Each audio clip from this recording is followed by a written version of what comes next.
Finding a suitable toilet for your needs when you're out of your own home is something most of us rarely need to consider. However, 250,000 people in the UK can't use a regular toilet, or even a disabled or accessible loo. In this film, I chat to parents and campaigners Karen and Kris Procheck. Karen works for NSPCC Scotland as a child protection trainer, and Kris works for Petronius Refining and Trading as a commercial analyst. Both Karen and Kris are tireless campaigners for changing places.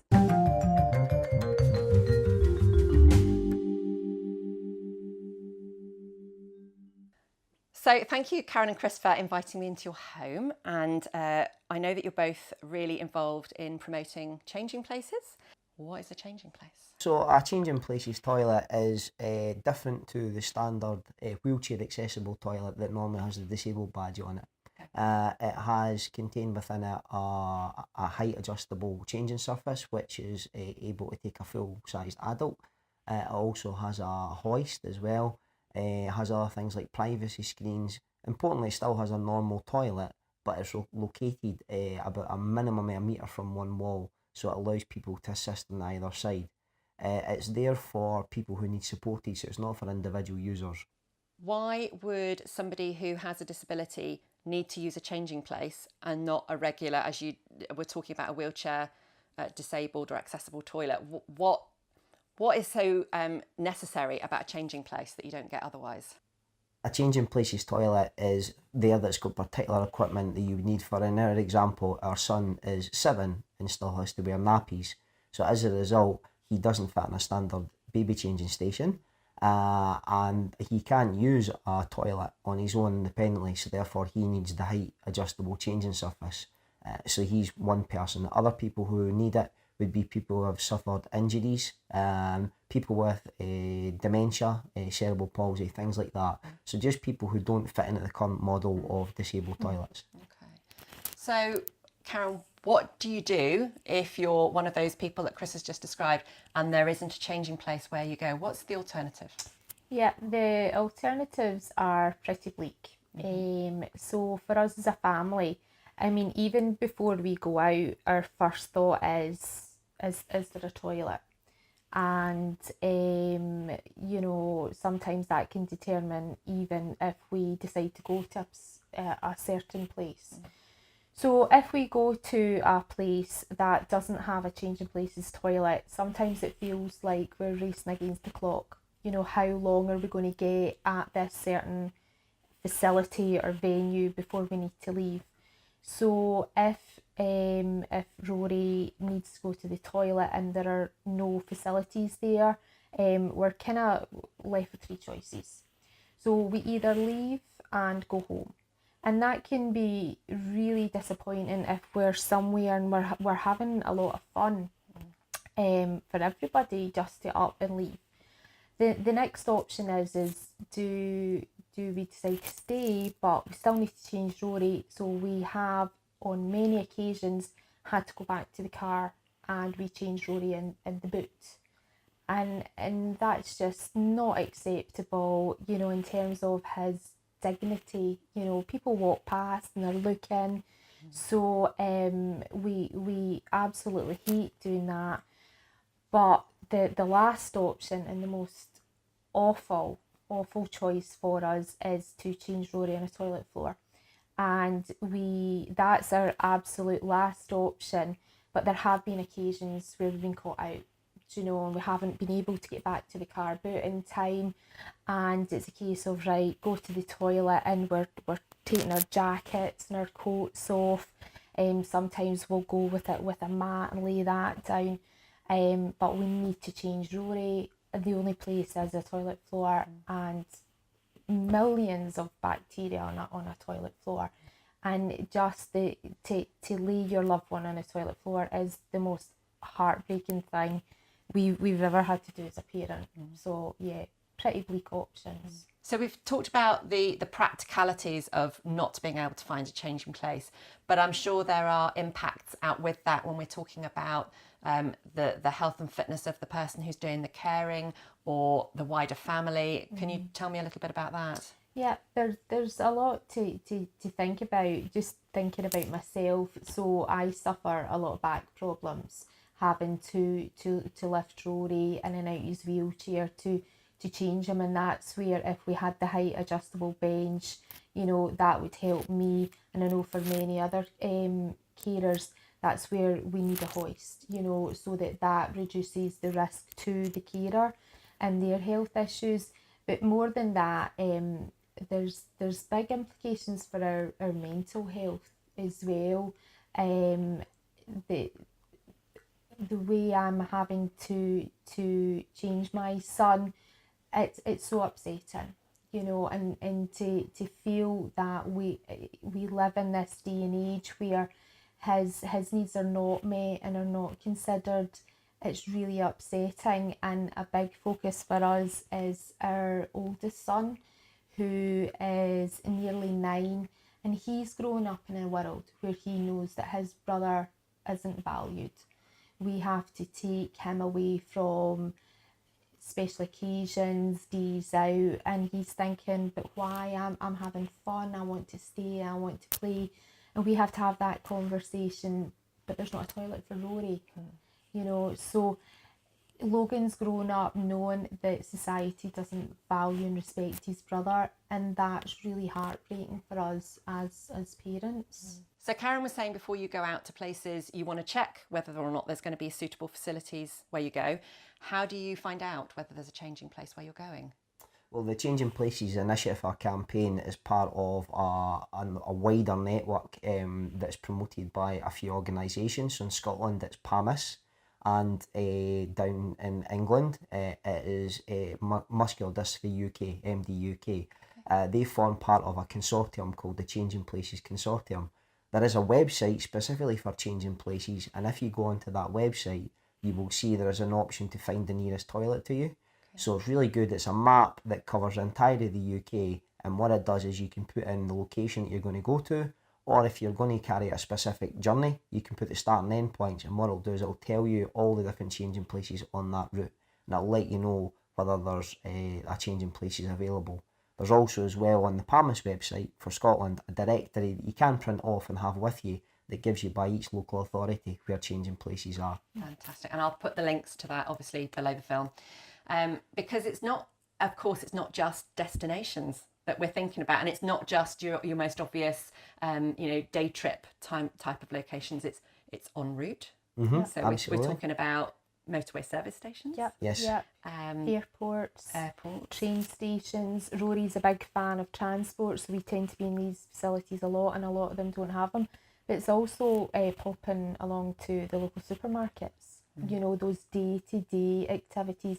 So supermarkets, or going to the library, going to the doctor's surgery, our hospital, our local hospital, which was only built a couple of years ago, doesn't have one either. So a lot of these facilities that you would think would have one don't. And that's where it really impacts on day-to-day life. Being the devil's advocate slightly, there's been a fair bit of press. If you're looking in the right place, there's been a fair bit of press about changing places, and it grows as campaigners get more active. And certain institutions and organisations and retailers, I think Marks and Spencer's being one of them, has had quite a lot of bad press recently about not considering putting in changing places.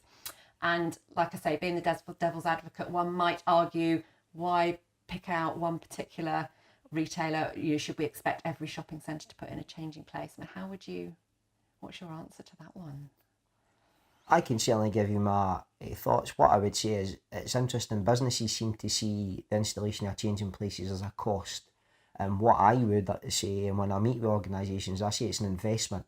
It's an investment back in the community.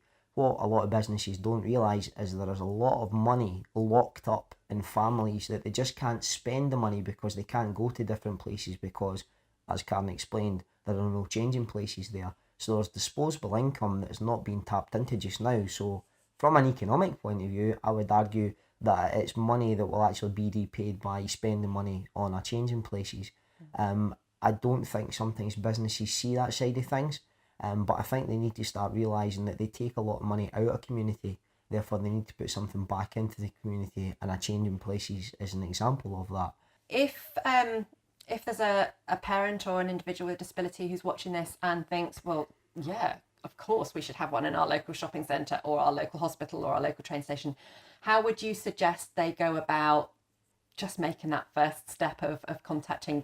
Should they come through a large organisation like PAMIS or do it individually? What would be your I suppose it depends on the individual. Some people are quite confident in approaching these types of issues and other people are not.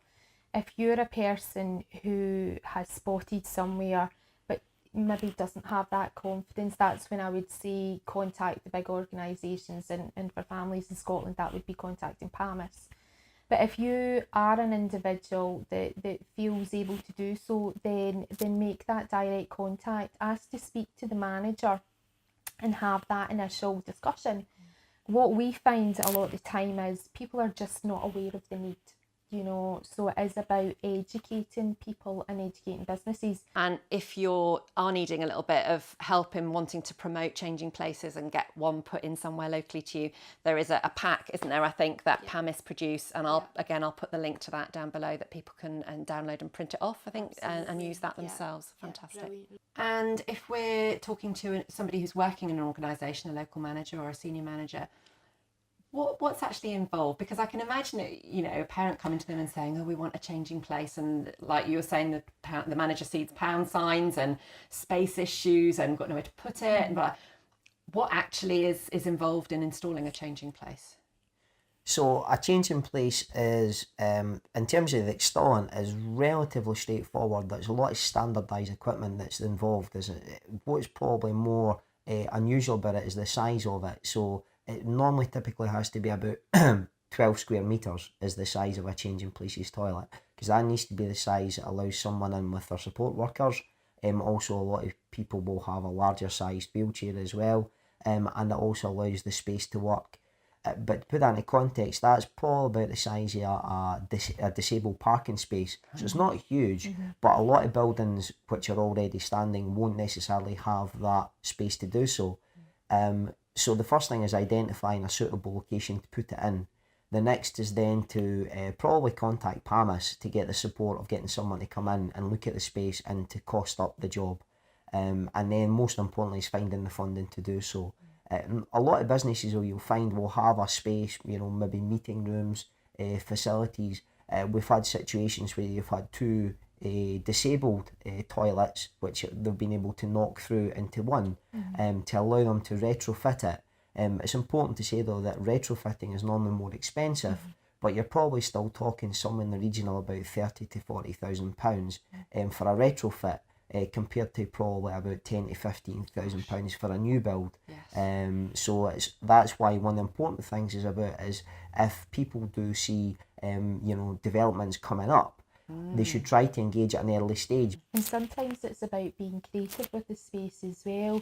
There's a really good example of a farm down south who there was a little boy who wanted to go to the farm and couldn't, and the family raised it with the farm and they were like, help us, and they got an old shipping container and converted the shipping container. And I think there are mobile changing place type things for if you've got a festival that you're setting up or something. So there are options, temporary options, is that right? Absolutely, there are. So PAMIS, we've talked about before, they purchased a mobile changing places recently. So it's called the Pamiloo, and it seems to, it's got its own Twitter account and you can follow it throughout the country, which is amazing. They bought it from a company called Mobiloo, and they were the ones that pioneered this mobile changing places toilet. And they have a fleet of them that are available for commercial hire as well. So you're right, if you're having a festival or something like that, you can hire it for one day, and I believe again the cost is probably about £300 to £400 for the day. In our own area, we've had 2 local gala days, included one as well. So it can be done, and the cost is relatively small compared to the overall cost of running a major event. Absolutely. I mean, talking festival, that's 4 festival tickets, isn't it? It's nothing. Yes, which again just reinforces that point, is that it pays for itself quite quickly, without a doubt. And you were talking about sort of spotting up and coming building works and developments. The same if you're seeing something coming up that you want to go to, and maybe they haven't advertised the fact that they've got a Mobiloo. get onto them in plenty of time Very and much. say, Yeah. look, this is, again, I'll put the links down below. Yeah. Send them the link, send them this video and say, this is what we want. It really is about education and awareness. A lot of people just don't know about the need for these facilities. So the more we have families talking about these issues and highlighting these issues, the more awareness we can gather and hopefully get more of these facilities. What's the problem is, it's really important to identify as well, is people don't understand what their rights are. And one of the things that we've battled hard is to make people aware of the fact that you do have certain rights under the 2010 Equality Act. And one of these ones is the concept of a reasonable adjustment. So if you were, for example, asking a shopping centre to spend a significant amount of money for, say, one day, then obviously you could say that that wasn't really considered reasonable. But if you have a festival that's been held for a weekend and the cost is only, say, £300 or £400 for a festival that maybe costs tens of thousands of pounds to put on, I'm sure anybody would agree that that is a reasonable adjustment. So people should feel supported, that they're not asking for something that's special, they're just asking for equal treatment with other people. Yeah, a toilet.